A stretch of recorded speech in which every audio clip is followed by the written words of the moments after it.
contrast. One of the reasons that Tolstoy's novels are so long is because it was important for Tolstoy to show the length of the human journey. His characters are searching and seeking and struggling and suffering and hitting dead ends, and yet they're also experiencing some of the most incredible moments of bliss in all of world literature. One of my favorite characters, and the one that I'm most associated with when I was a freshman in college, is Pierre Bezukhov, one of the heroes of War and Peace. Just curious, who's read War and Peace? That's impressive. Usually 0 hands go up.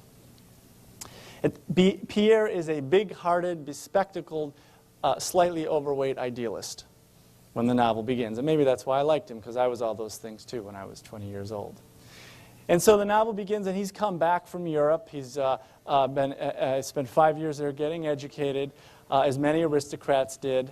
And he receives an inheritance, and now he's got the second largest fortune in Russia. And everybody wants to be Pierre's friend. And because Pierre is such a big-hearted guy, he wants to be everyone's friend, and he wants to please everyone. So Vasily Kuragin manipulates him into marrying his beautiful daughter, Helen. And the reader knows this is a disaster. Pierre doesn't love Helen. She doesn't love him. They get divorced, obviously. And then when Pierre is in one of his many moments of depression, he meets a Freemason, Bazdiev. This is a kind of spirituality peddler back then. Freemasonry was very popular. And Bazdiev says, well, if you become a Freemason, you will discover the ideal. You will discover the universal brotherhood of man, which you're looking for. So Pierre doesn't just become a Freemason. He becomes the best Freemason that there is. He starts to give talks, and he starts to rise the ranks of Freemasonry. He frees his peasants under the influence of Freemasonry. And he's walking around his estate thinking, God, how easy it is to do so much good in the world. And yet his peasants are fleecing him. They're taking advantage of him. They're stealing from him. But he doesn't see any of this. He falls in love with Natasha. The only problem is Natasha is betrothed to his best friend, Andrei. And then Napoleon enters Russia, and Pierre decides he wants to see what battle is like. So he goes to the battlefield, and there's Pierre in his white summer hat with bullets flying all around him. And the soldiers are like, what is this guy doing here? But they like him. He's a good guy. And then he returns to Moscow, and then he decides he wants to become the savior of Russia. So he's going to assassinate Napoleon. So on his way to saving Russia, instead he saves a young girl from a fire, and then he saves an Armenian woman who's being arrested by a French soldier. And the French soldier thinks that Pierre is a spy, so he arrests him, and now Pierre is a prisoner of war. And for the next 6 weeks, he's marching as a prisoner of war. And one day he's called, after all of this, one day he's called to the firing squad. Pierre's going to be executed. Well, actually, he thinks he's going to be executed. He's just been called to witness an execution. And he witnesses that execution. And his entire world is shattered again. His entire world, his sense of purpose is fallen apart. How is it that that men can kill other men like that? What is this force?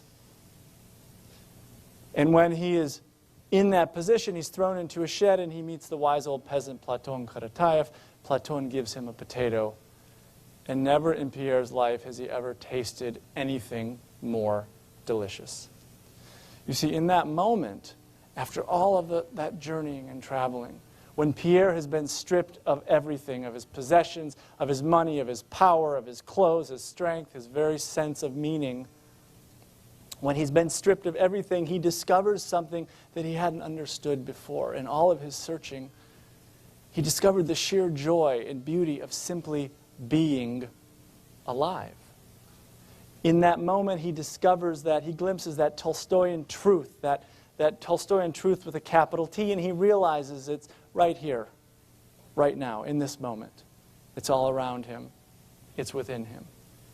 In that moment, he discovers the peace of War and Peace, which is not just the absence of war, but it's that tranquility that all of us seek amid the chaos of life. But you see, if Pierre were told that all he had to do to get that revelation was simply to follow what the Freemasonry told him to do, or the path that had been laid out by his father, or the dictates of society. If this is all he had to do, or read a self-help book, or go on Dr. Phil, or read or listen to Oprah, both of whom I love, But this would have cheapened his discovery. What makes that discovery so profound and compelling is how hard and how long he had to struggle in order to achieve it. Pierre has to go through the war in order to find his peace. And here I'd like to suggest a second definition of the word that's translated as peace in War and Peace. The word is mir. In Russian, it also means world, cosmos, war and the world. Perhaps all of our life is a necessary battle. Not just the battle that takes place out there between peoples and nations and in society, but for Tolstoy, even more importantly, the battle that takes place in here, between who we are and who we are continually striving to become. But something happens with Tolstoy's